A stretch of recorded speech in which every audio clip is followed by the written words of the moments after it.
Cuba Información. No me digan más mentiroso, no me digan más, no me digan más.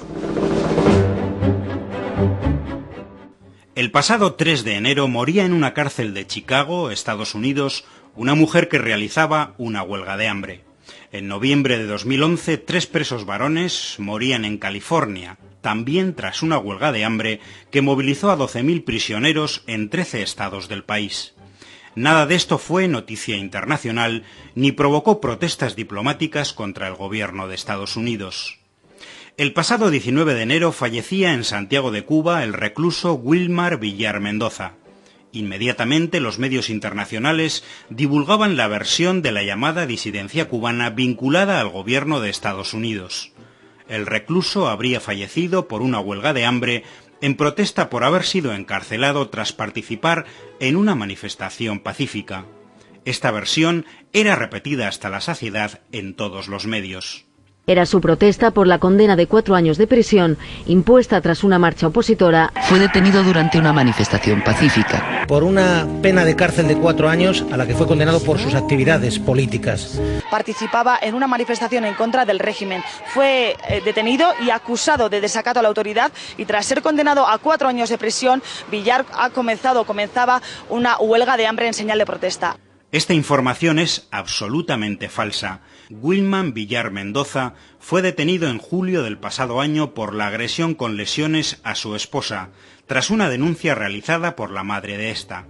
En el momento de la detención, Villar agredió con violencia a los agentes y en noviembre fue condenado a 4 años de prisión por los delitos de desacato, atentado y resistencia.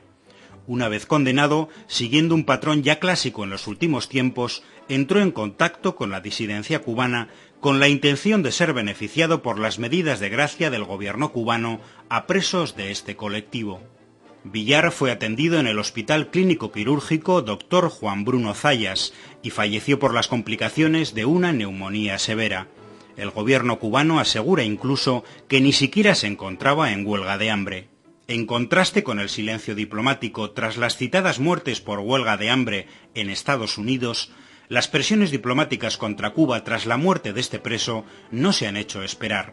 El gobierno español, por ejemplo, exigía al cubano liberar a todos los presos políticos. Hacer un emplazamiento a las autoridades cubanas para la liberación de todos los presos políticos. Debemos recordar que Amnistía Internacional reconoce como presos de conciencia solo a 3 personas en Cuba, y lo hace en un comunicado publicado, por cierto, al calor de estos últimos acontecimientos, ya que la ONG no reconocía ningún preso de conciencia en la isla desde la última excarcelación en marzo de 2011.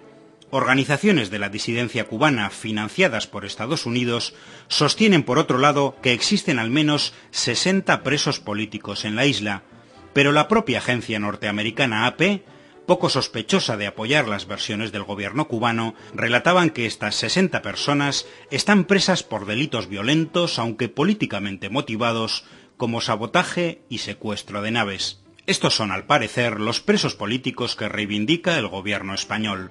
Si tomamos en consideración estos datos, los 3 presos de conciencia en Cuba son bastantes menos que los más de 100 en cárceles españolas, condenados solo por su filiación política al independentismo vasco y que jamás participaron en acciones violentas.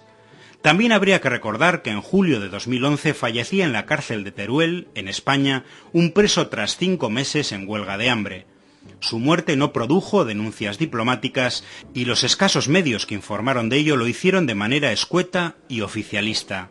El pasado 20 de diciembre fallecía en el Centro de Internamiento para Extranjeros de Madrid una inmigrante congoleña sin papeles, por una neumonía que no le fue diagnosticada porque dicho centro carecía de servicios médicos. Por todos estos hechos, el gobierno cubano no ha dirigido ninguna nota de protesta al gobierno español. ¿No es hora de que comience a hacerlo?